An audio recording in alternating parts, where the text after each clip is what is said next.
안녕하세요. 저는 박재현이라고 합니다. 제 안타까운 이야기 좀 들어보세요. 나는 올해 68입니다. 중학교에서 35년간 국어를 가르치다 작년에 퇴직했습니다. 성격은 차분한 편이고 문제가 생기면 감정보다는 논리로 풀어가는 사람입니다. 그런데 유독 가족 일만큼은 마음이 약해지더군요.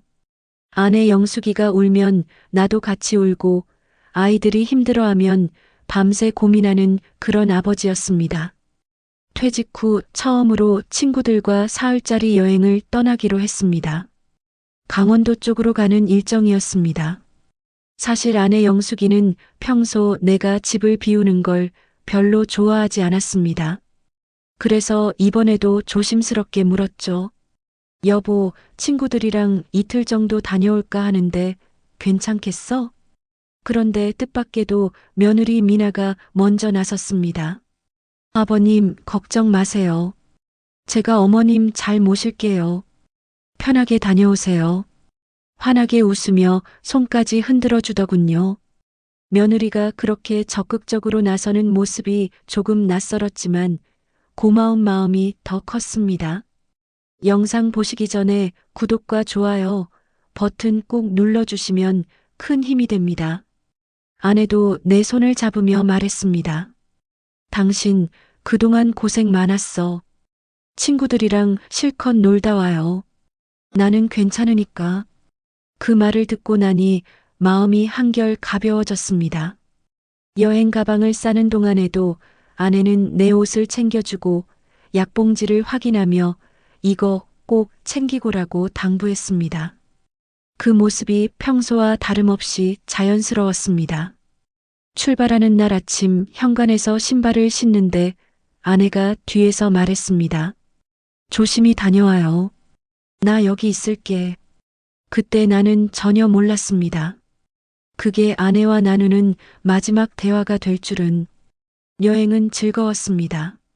친구들과 산을 오르고 막걸리를 마시며 옛날 이야기를 나눴습니다. 가끔 아내에게 전화를 걸었지만 통화가 되지 않았습니다. 며느리에게 연락하니 어머님 주무세요라는 답만 돌아왔습니다. 그때는 대수롭지 않게 넘겼습니다. 사흘 뒤 집으로 돌아왔습니다. 현관문을 열고 들어서는 순간 이상한 기분이 들었습니다. 집안이 너무 조용했습니다. 평소 같으면 아내가 왔어요? 라며 반갑게 맞아줬을 텐데 아무 소리도 들리지 않았습니다. 여보, 나왔어. 대답이 없었습니다. 거실을 둘러보니 아내가 좋아하던 화분도 거실, 탁자 위에 항상 놓여있던 아내의 돋보기 안경도 보이지 않았습니다. 뭔가 잘못됐다는 느낌이 확실해졌습니다. 나는 서둘러 안방으로 향했습니다. 문을 열고 들어서는 순간 숨이 멎는 것 같았습니다. 아내의 옷장이 텅 비어 있었습니다.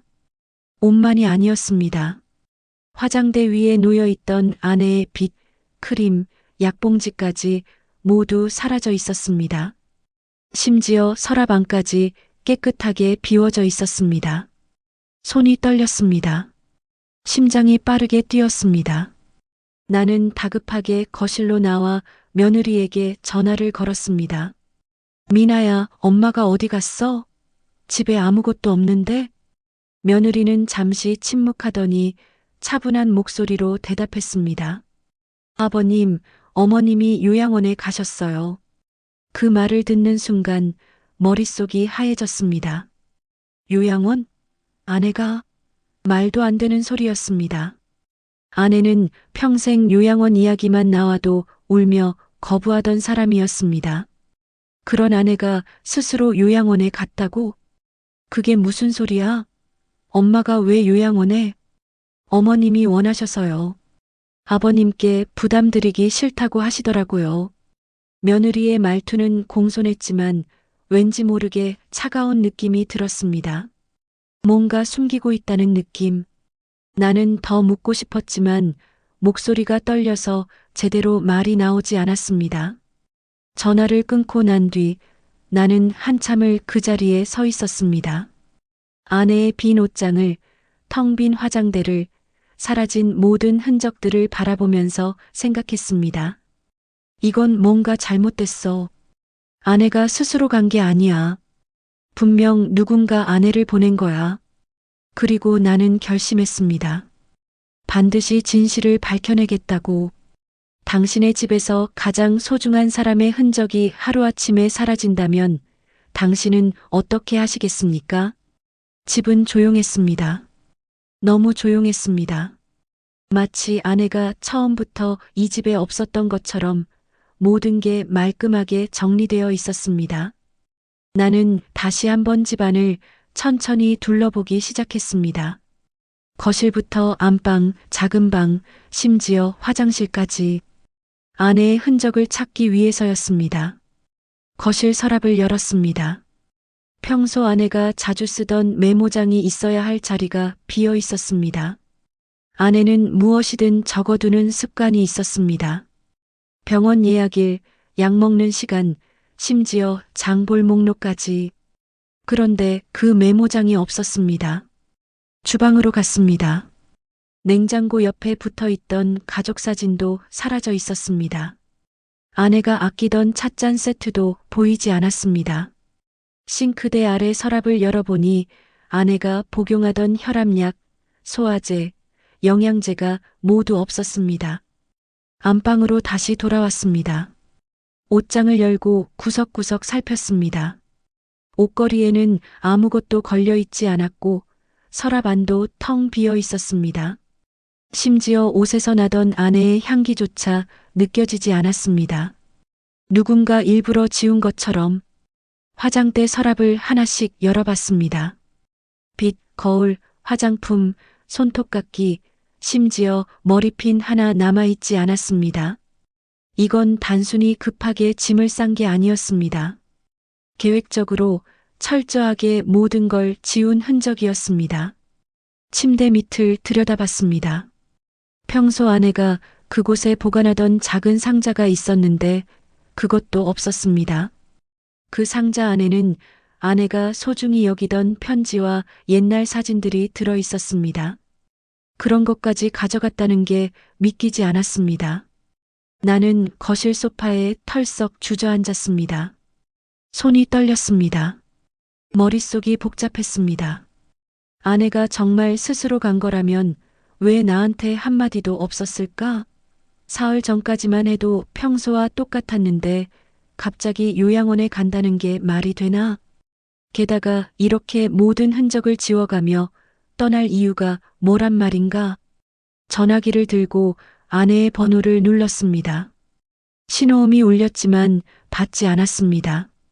다시 걸었습니다. 역시 받지 않았습니다. 세 번째, 네 번째 계속 걸었지만 결과는 같았습니다.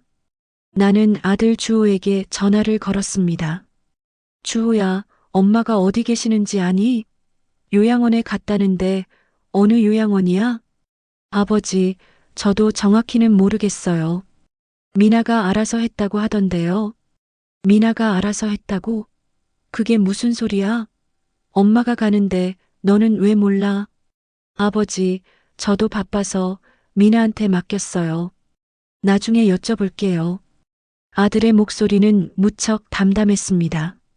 마치 이 일이 대수롭지 않다는 듯이. 나는 화가 치밀어 올랐지만 꾹 참았습니다. 딸 나경에게도 전화를 걸었습니다. 나경아, 엄마가 어디 계신지 아니? 아빠, 언니가 말 안 했어요? 엄마 요양원 가셨어요. 그걸 내가 모를 줄 알고 묻겠니? 어느 요양원이냐고. 아, 그건 저도 정확히는 언니한테 물어봐야 할 것 같은데요. 딸마저 또렷하게 대답하지 못했습니다. 가족 모두가 입을 맞춘 것처럼 같은 식으로 대답했습니다. 나는 다시 며느리에게 전화를 걸었습니다. 미나야, 엄마가 계신 요양원이 어디니? 아버님, 지금은 면회가 안 돼요. 적응 기간이래요. 조금 있다가 연락드릴게요. 적응 기간? 그게 무슨 소리야? 내가 엄마 보러 가면 안 되는 거야? 죄송해요, 아버님. 요양원 규칙이래요. 처음 일주일은 가족 면회를 제안한대요. 며느리의 말투는 여전히 공손했지만 그 안에서 단호함이 느껴졌습니다. 마치 이미 모든 게 정해진 일이라는 듯이. 나는 전화를 끊고 한숨을 깊게 내쉬었습니다. 뭔가 단단히 꼬인 느낌이었습니다. 가족 모두가 나를 피하고 있다는 느낌, 아내에 대한 정보를 숨기고 있다는 느낌. 저녁이 되었습니다. 나는 혼자 밥을 차려 먹었습니다. 아내가 해주던 따뜻한 국이 그리웠습니다. 밥을 먹으면서도 자꾸 아내 생각이 났습니다. 밤이 깊어졌습니다. 잠이 오지 않았습니다. 나는 거실 소파에 앉아 창밖을 바라봤습니다. 거리의 불빛들이 희미하게 빛났습니다. 그때 문득 깨달았습니다. 아내가 사라진 게 아니라 누군가 아내를 사라지게 만든 거라는 걸, 그리고 그 누군가는 아주 가까운 곳에 있다는 걸. 나는 천천히 일어나 서재로 갔습니다. 책상 서랍에서 낡은 노트 한 권을 꺼냈습니다. 그리고 펜을 들어 첫 페이지에 적기 시작했습니다. 사흘 전 여행 출발 전날까지 아내는 평소와 같았다. 며느리가 적극적으로 나서서 아내를 돌보겠다고 했다. 귀가 후 아내의 모든 흔적이 사라져 있었다. 나는 이제 의심이 아닌 증거를 모을 것입니다. 진실이 무엇인지 반드시 밝혀낼 것입니다. 가장 가까운 사람이 가장 큰 거짓말을 할 때 당신은 알아챌 수 있습니까? 다음 날 아침 나는 며느리를 직접 만나기로 했습니다. 전화로는 한계가 있었습니다. 얼굴을 보고 이야기를 나눠야 뭔가 알아낼 수 있을 것 같았습니다. 아들네 집으로 갔습니다.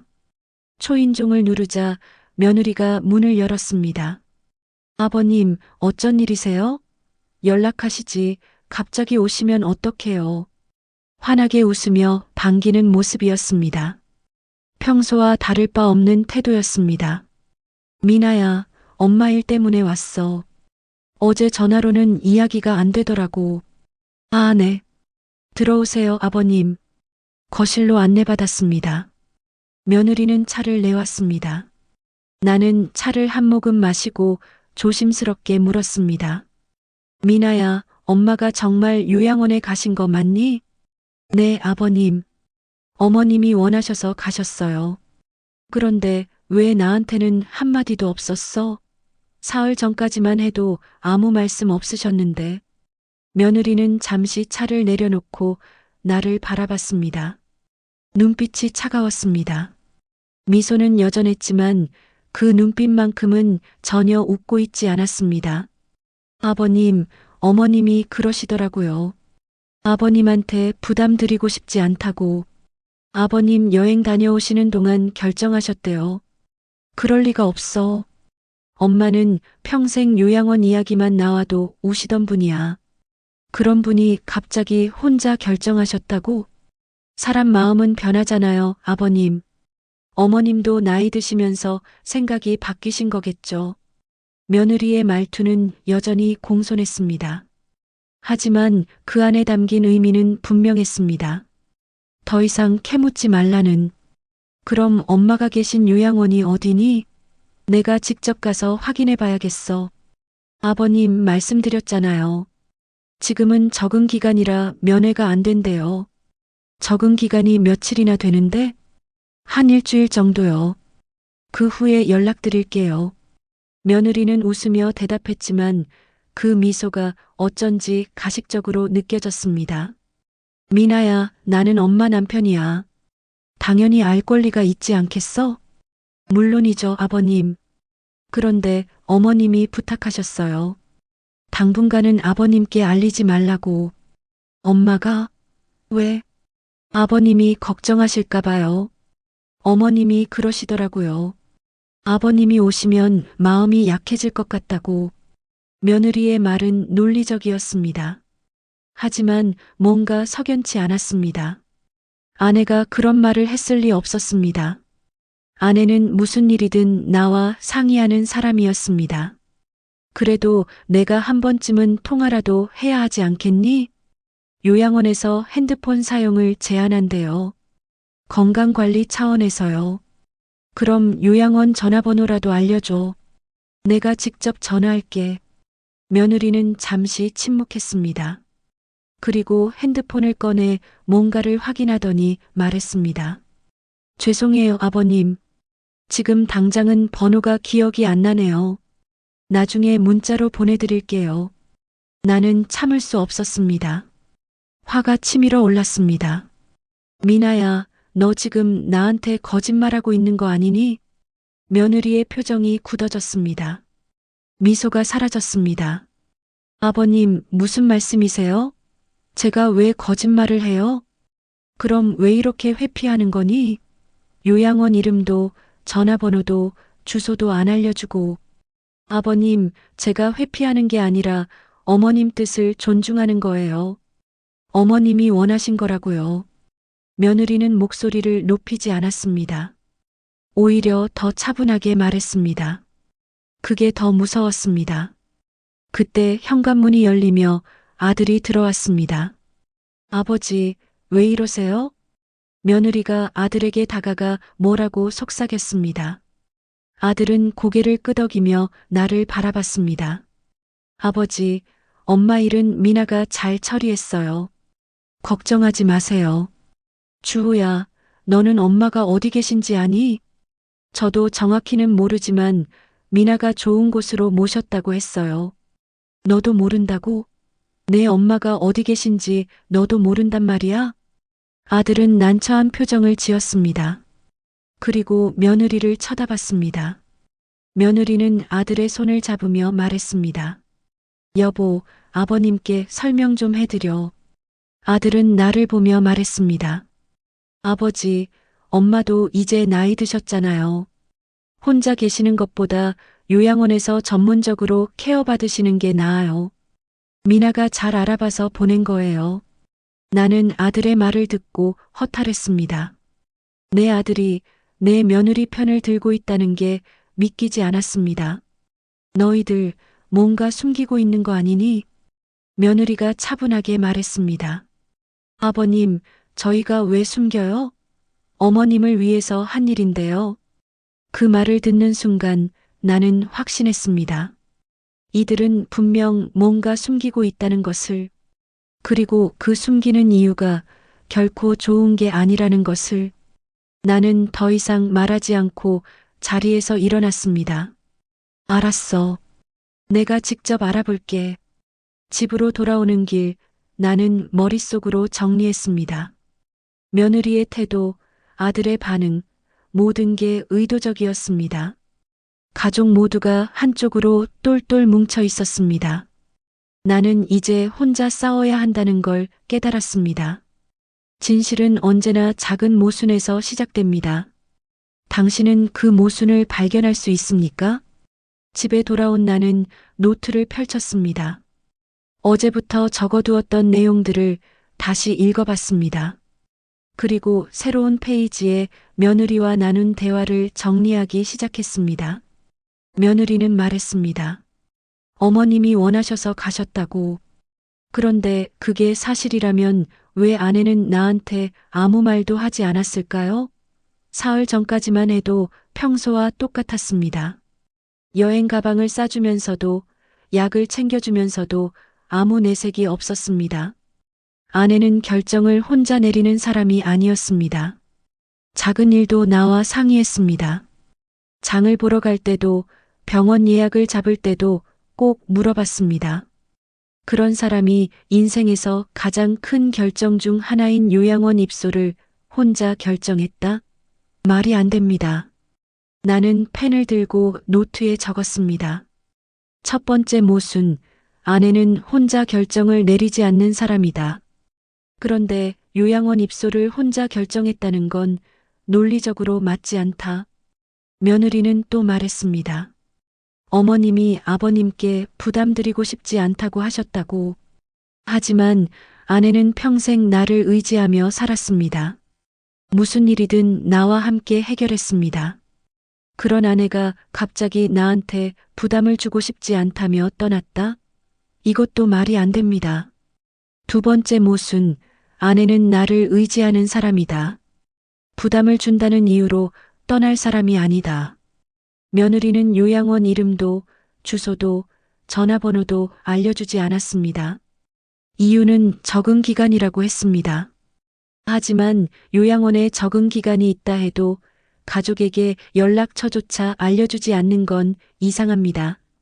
만약 응급 상황이 생기면 어떻게 하려고 그럴까요? 세 번째 모순, 요양원 정보를 일체 알려주지 않는다. 이건 정상적인 절차가 아니다.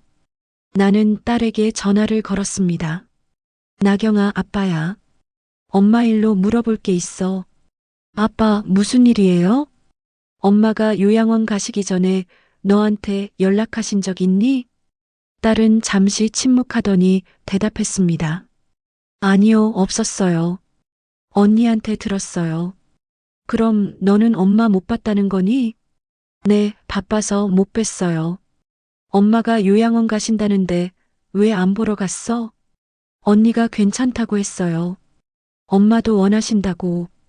딸도 며느리와 같은 말을 반복했습니다. 마치 대본이 있는 것처럼. 나경아, 너 정말 그렇게 생각하니?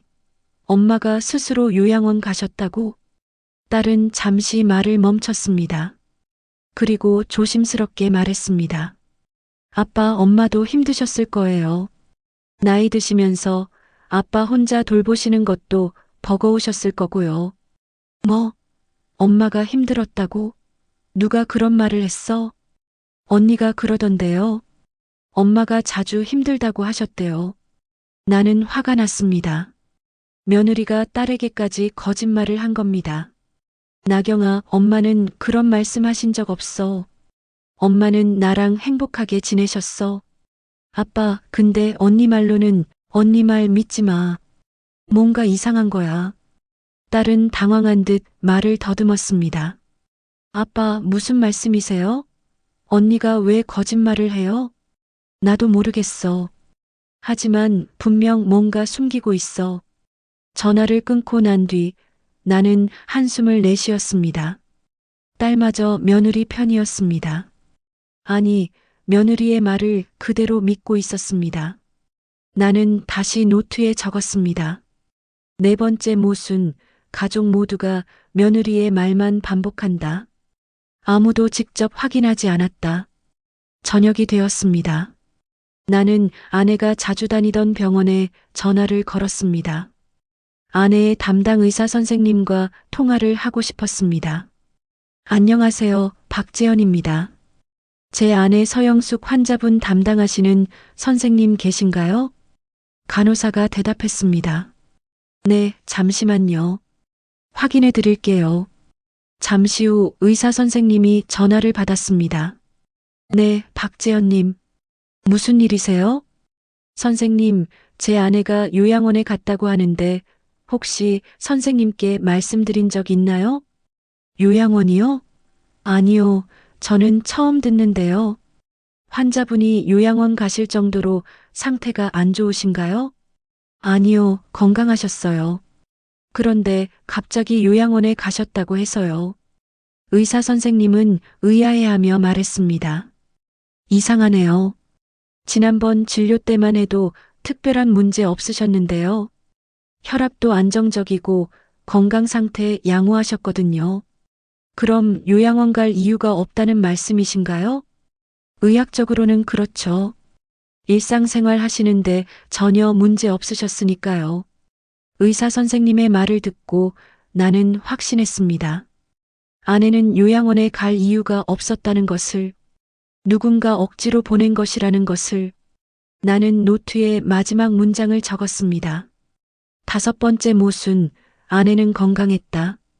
요양원에 갈 의학적 이유가 전혀 없었다. 밤이 깊었습니다.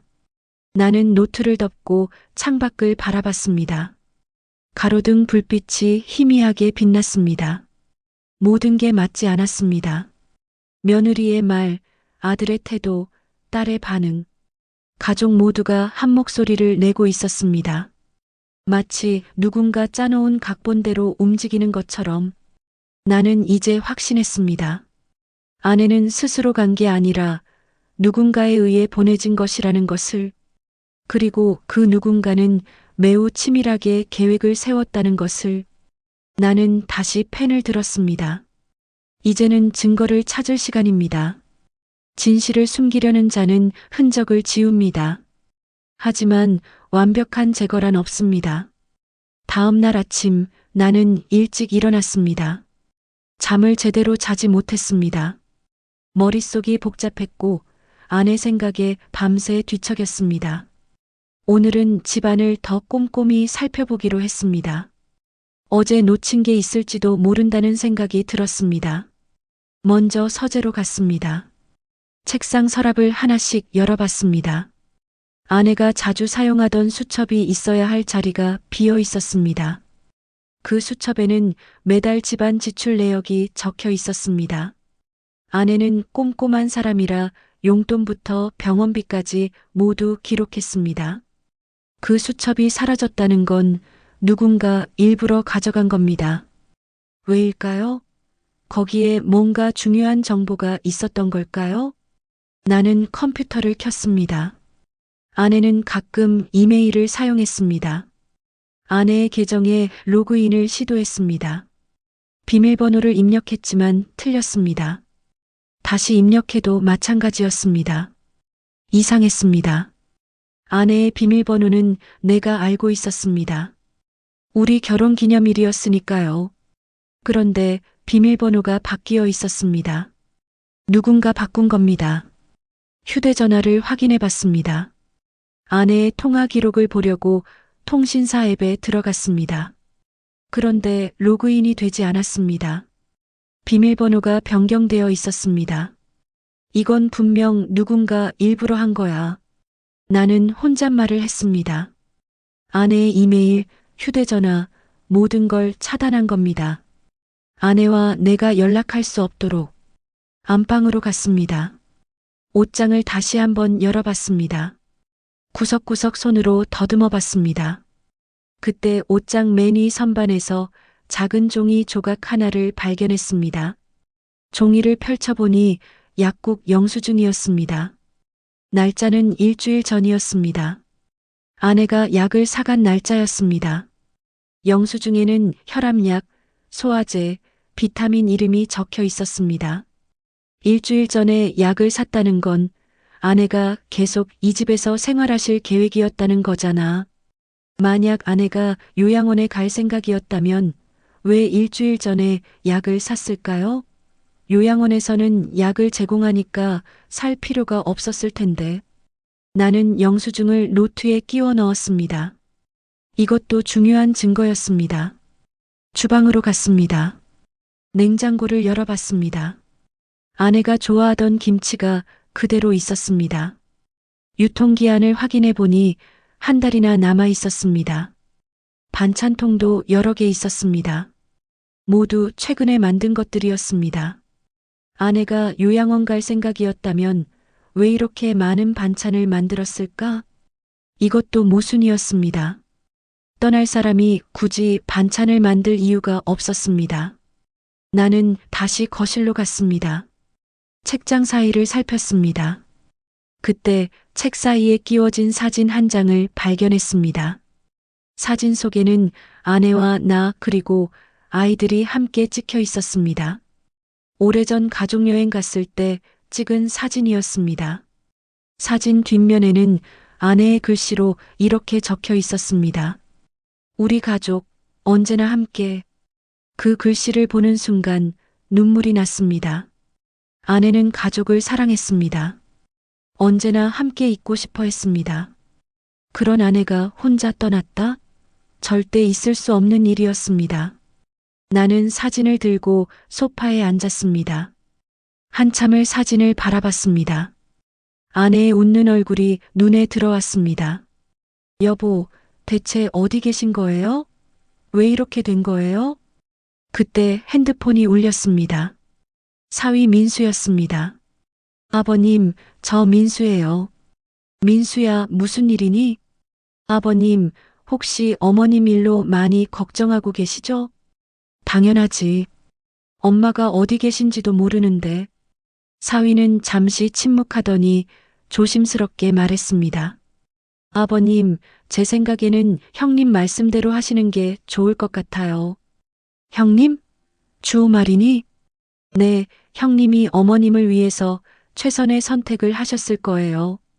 사위마저 며느리 편을 들었습니다. 나는 화가 났지만 참았습니다. 민수야, 너도 나경이 아버지잖아. 만약 장모님이 갑자기 사라지셨다면 너는 가만히 있겠니? 사위는 대답하지 못했습니다. 민수야, 나는 진실이 알고 싶어. 엄마가 어디 계신지, 왜 이렇게 된 건지. 아버님, 저도 잘 모르겠어요. 형님한테 물어보세요. 전화를 끊고 난 뒤 나는 한숨을 내쉬었습니다. 가족 모두가 한편이었습니다. 나만 빼고 오후가 되었습니다. 나는 다시 집안을 살폈습니다. 화장실 수납장을 열어봤습니다. 아내가 사용하던 화장품이 모두 사라져 있었습니다. 심지어 칫솔까지 없었습니다. 이건 너무 철저해. 마치 아내가 여기 살았던 흔적 자체를 지우려는 것처럼. 나는 노트를 꺼내 적었습니다. 모든 흔적이 계획적으로 제거되었다. 이메일 비밀번호 변경, 통화 기록 차단, 개인 물품 전부 제거. 이건 우연이 아니다. 저녁이 되었습니다. 나는 저녁을 먹지 않았습니다. 식욕이 없었습니다.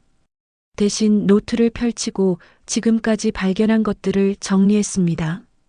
일주일 전 약국 영수증, 냉장고 속 반찬, 가족 사진. 이 모든 게 아내가 계속 여기 살 계획이었다는 증거다. 밤이 깊었습니다. 나는 창밖을 바라봤습니다. 어둠 속에서 불빛들이 반짝였습니다. 누군가 아내를 데려갔습니다. 계획적으로, 철저하게. 그리고 모든 흔적을 지웠습니다. 하지만 완벽한 범죄는 없습니다. 반드시 빈틈이 있습니다. 나는 그 빈틈을 찾을 것입니다. 반드시. 가족이 모두 같은 거짓말을 할 때 그 뒤에는 무엇이 있을까요? 며칠이 지났습니다. 나는 매일 노트에 발견한 것들을 정리했습니다. 점점 더 확신이 들었습니다. 이건 단순한 요양원 입소가 아니라는 것을. 오늘은 딸을 직접 만나보기로 했습니다. 며느리보다는 딸이 더 솔직할 거라는 기대가 있었습니다. 딸네 집으로 갔습니다. 초인종을 누르자 딸이 문을 열었습니다. 아빠, 어떻게 오셨어요? 나경아, 엄마 일로 이야기 좀 하자. 들어오세요. 거실에 앉았습니다. 딸이 차를 내왔습니다. 나경아, 솔직하게 대답해줘.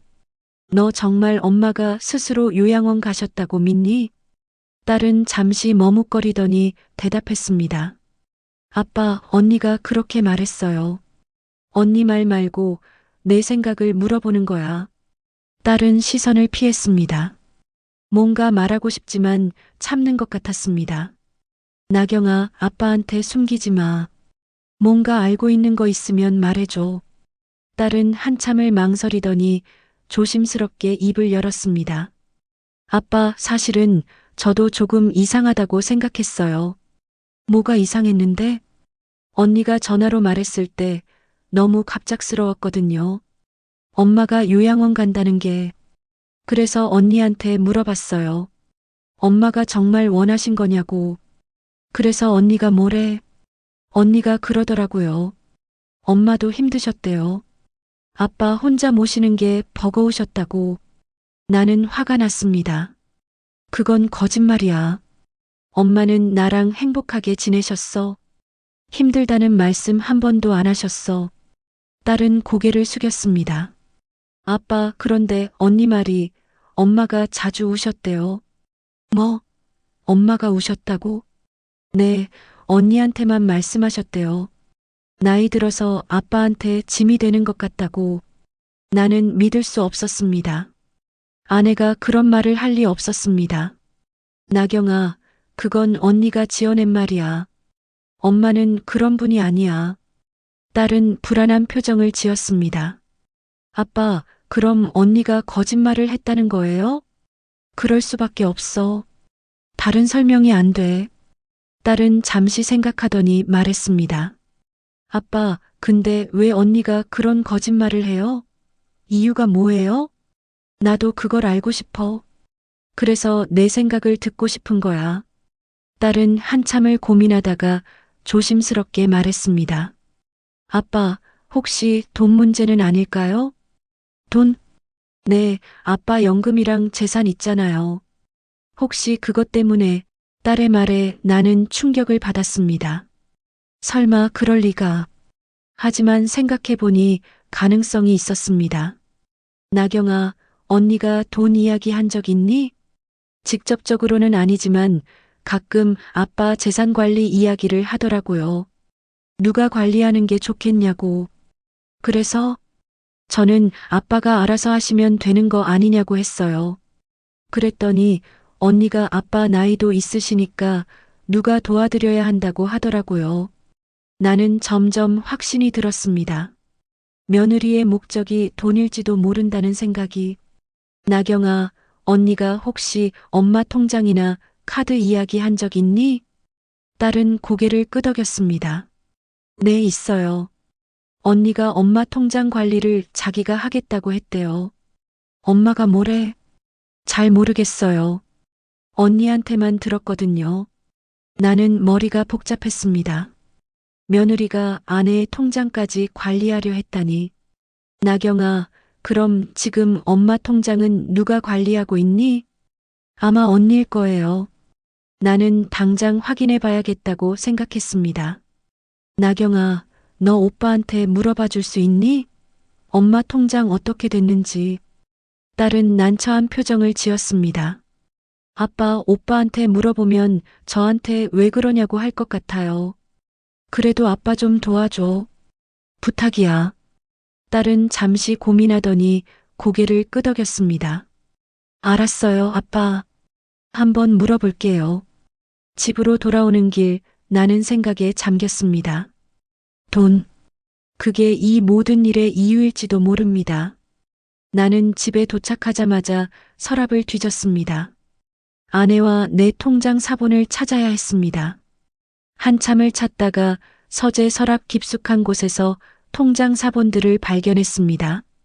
통장 내역을 확인해 봤습니다. 최근 한 달간 아내 통장에서 여러 번 돈이 인출되어 있었습니다. 금액이 적지 않았습니다. 한 번에 100만 원씩 총 5번이나 인출되었습니다. 이게 뭐야? 엄마가 왜 이렇게 돈을 뽑았을까? 나는 은행에 전화를 걸었습니다. 안녕하세요. 계좌 주인 본인인데요. 최근 인출 내역 좀 확인하고 싶습니다. 은행 직원이 대답했습니다. 본인 확인 먼저 해드릴게요. 본인 확인을 마친 후 직원이 말했습니다. 최근 한 달간 5차례 인출되었네요. 인출 장소가 어디죠? 저희 지점이 아니라 다른 지점에서 인출되었습니다. 어느 지점인가요? 잠시만요. 주호 씨 댁 근처 지점이네요. 주호? 내 아들 이름이었습니다. 며느리가 사는 동네 근처 은행이었습니다. 혹시 누가 인출했는지 확인 가능한가요? 죄송하지만 그 정보는 제공할 수 없습니다. 전화를 끊고 난 뒤 나는 확신했습니다. 며느리가 아내 통장을 사용하고 있다는 것을. 나는 노트에 적었습니다. 아내 통장에서 한 달간 500만 원 인출. 인출 장소는 며느리 집 근처. 며느리가 아내 통장을 관리하고 있다. 밤이 되었습니다. 나는 소파에 앉아 생각했습니다. 며느리의 목적이 돈이라면 아내를 요양원에 보낸 이유도 설명이 됩니다. 아내가 없으면 통장 관리가 쉬워지니까요. 하지만 여전히 풀리지 않는 의문이 있었습니다. 아내는 지금 어디 계신 걸까? 정말 요양원에 계신 걸까? 나는 내일 직접 확인해 보기로 했습니다. 며느리가 알려주지 않아도 내가 직접 찾아낼 것입니다. 진실은 숫자 속에 숨어 있습니다. 당신은 그 숫자를 읽을 수 있습니까? 다음 날 아침 나는 일찍 일어나 준비를 했습니다.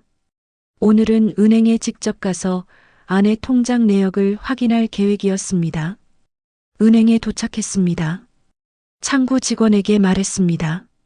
제 아내 통장 거래 내역을 확인하고 싶습니다. 본인 확인 먼저 해드릴게요.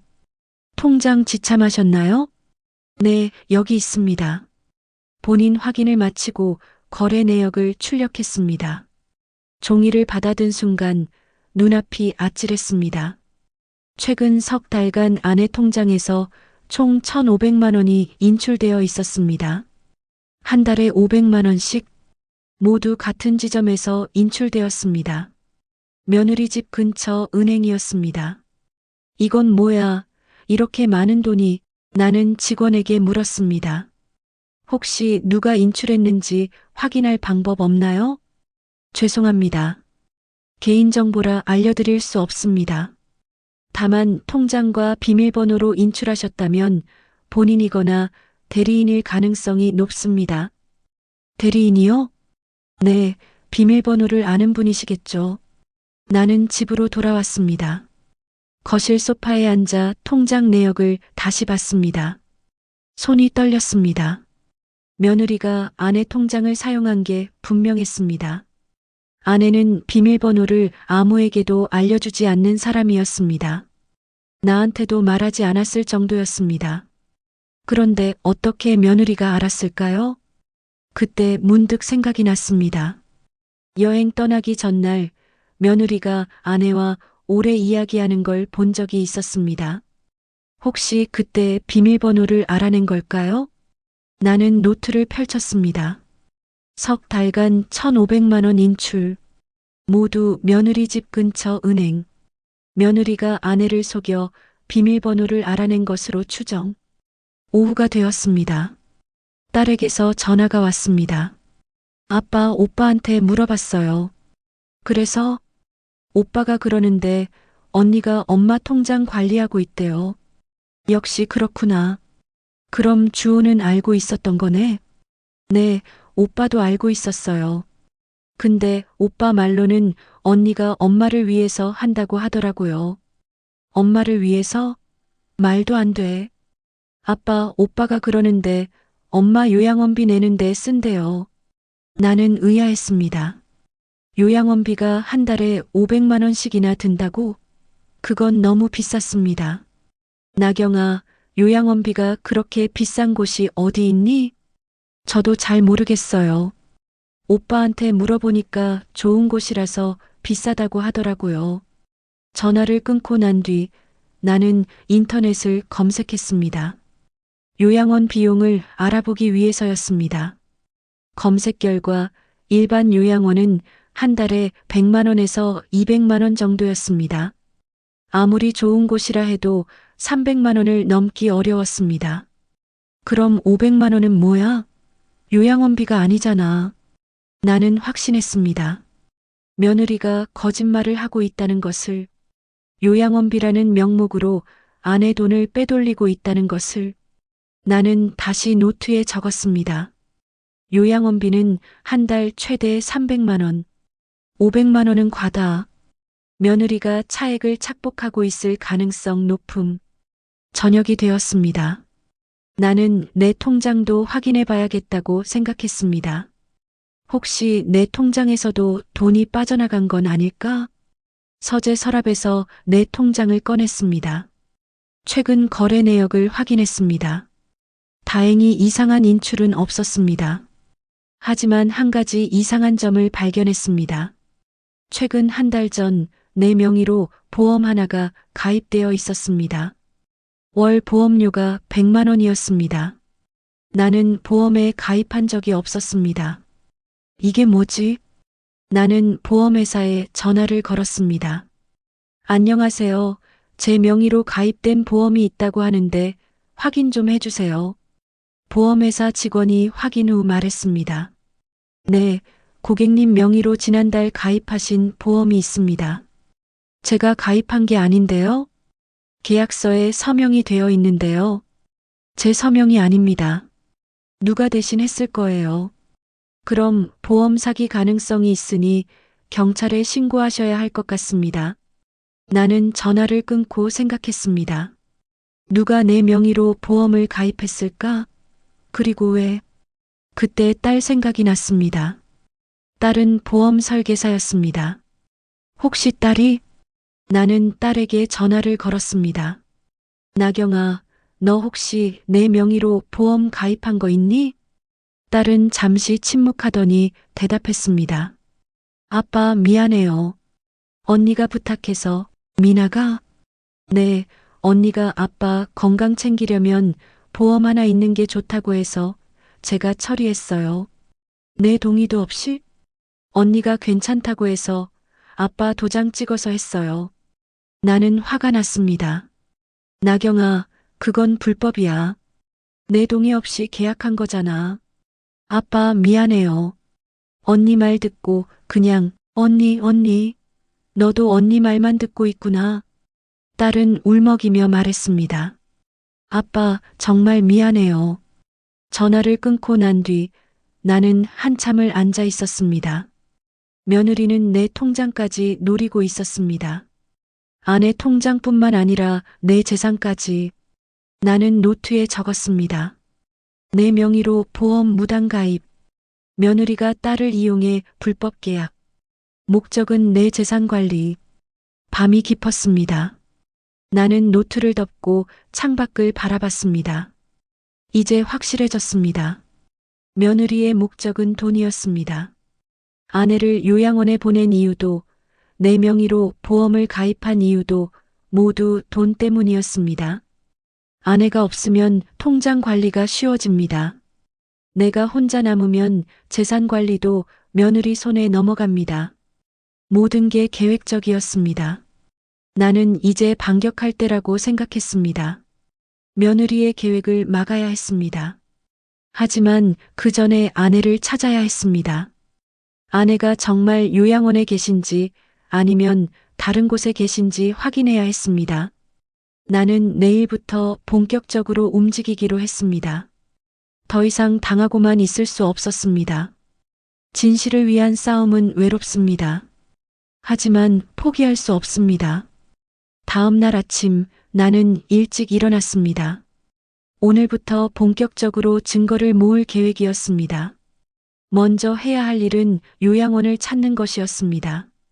며느리는 알려주지 않았지만 내가 직접 찾을 방법이 있었습니다. 나는 관할 구청에 전화를 걸었습니다. 안녕하세요. 제 아내가 요양원에 입소했다고 하는데 어느 요양원인지 확인할 방법이 있나요? 직원이 대답했습니다. 본인 확인 후 요양원 입소 내역 조회 가능합니다. 방문하셔서 신청하시면 됩니다. 나는 곧바로 구청으로 향했습니다. 민원실에서 신청서를 작성하고 기다렸습니다. 잠시 후 직원이 서류를 들고 왔습니다. 고객님, 확인해 보니 부인 명의로 등록된 요양원이 없습니다. 네? 그게 무슨 말씀이세요? 요양원 입소하시면 건강보험공단에 신고가 들어가는데 부인 명의로는 신고 내역이 없어요. 나는 당황했습니다. 요양원에 없다니?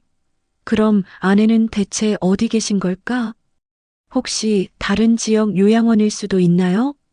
그럴 수도 있지만 건강보험공단 전산으로 전국 조회가 되거든요. 그런데 없다는 건 요양원 입소가 아닐 가능성이 높습니다. 나는 충격을 받았습니다.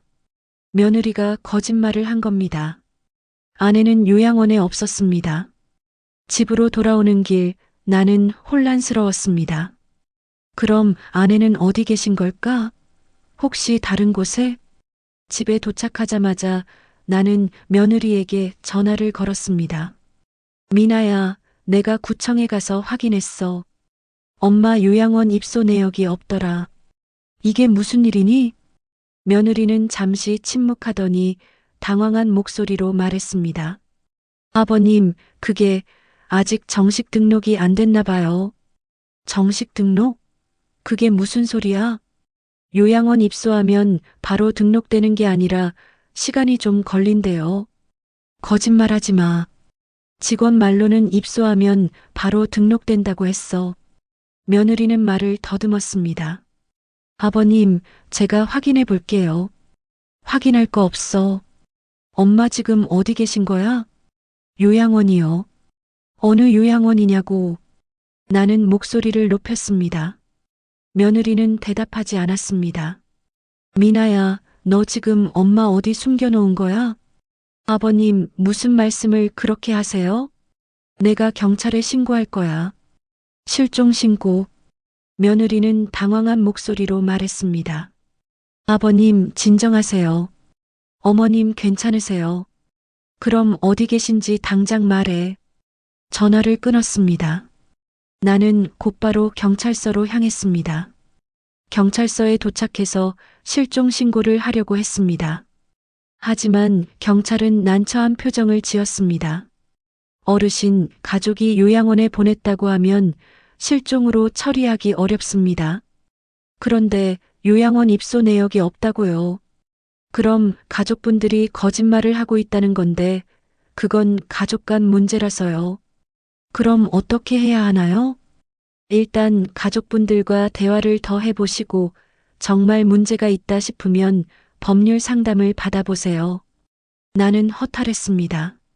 경찰도 도와줄 수 없다니. 집으로 돌아왔습니다. 나는 노트를 펼치고 지금까지 모은 증거들을 정리했습니다. 아내 통장에서 석 달간 1,500만 원 인출, 요양원 입소 내역 없음, 며느리 거짓말 확인, 4명의 보험 무단 가입. 이제 확실했습니다. 며느리는 아내를 어딘가에 숨겨놓고 돈을 빼돌리고 있었습니다. 나는 변호사를 찾아가기로 했습니다. 법적으로 대응해야 했습니다. 다음 날 법률사무소를 방문했습니다. 변호사에게 지금까지의 상황을 설명했습니다. 변호사는 노트를 보며 말했습니다. 증거가 꽤 있네요. 통장 인출 내역, 요양원 입소 기록 부재, 이건 충분히 문제 삼을 수 있습니다. 그럼 어떻게 해야 하나요? 먼저 며느리에게 내용 증명을 보내서 부인의 소재를 밝히라고 요구하세요. 그래도 안 되면 법적 조치를 취할 수 있습니다. 법적 조치요?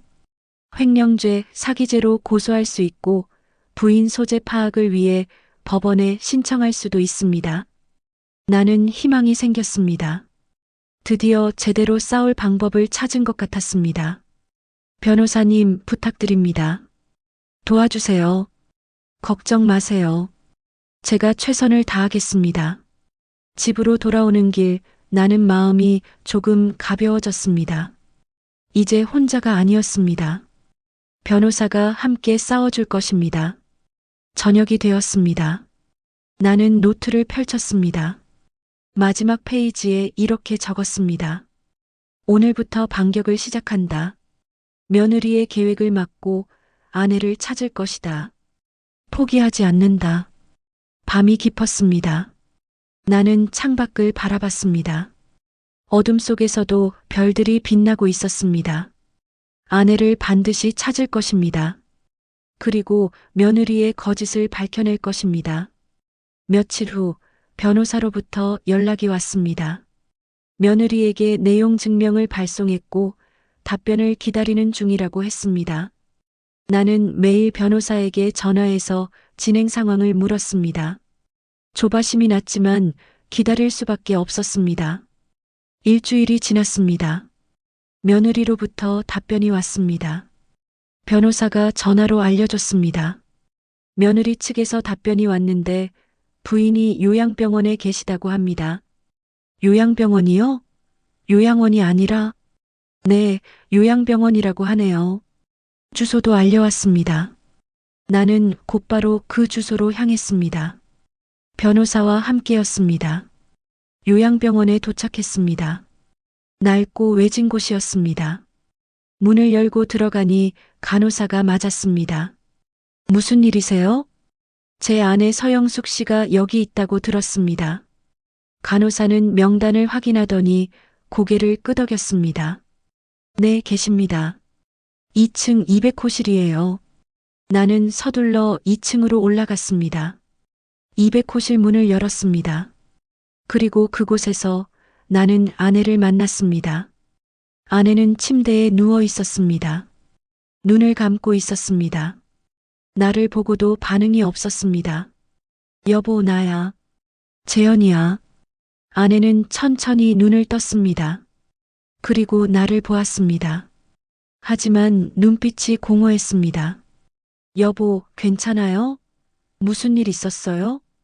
간호사가 들어와 말했습니다. 환자분이 약물 복용 중이라 정신이 또렷하지 않으실 거예요. 약물이요? 무슨 약물? 수면제랑 진정제요. 보호자 요청으로 투여하고 있습니다. 나는 화가 치밀었습니다. 며느리가 아내에게 약을 먹인 겁니다. 정신을 못 차리게 만들려고. 당장 약 중단해 주세요. 이건 불법 감금이에요. 변호사도 나섰습니다. 환자분 의사와 상관없이 약물을 투여한 거면 문제가 될 수 있습니다. 간호사는 당황했습니다. 저희는 보호자 지시를 따른 것뿐이에요. 나는 아내를 데리고 나오기로 했습니다. 더 이상 이곳에 둘 수 없었습니다. 제가 남편이고 법적 보호자입니다. 아내를 데리고 가겠습니다. 병원 측은 막지 않았습니다. 나는 아내를 부축해서 차에 태웠습니다. 집으로 돌아오는 길, 아내는 여전히 멍한 표정이었습니다.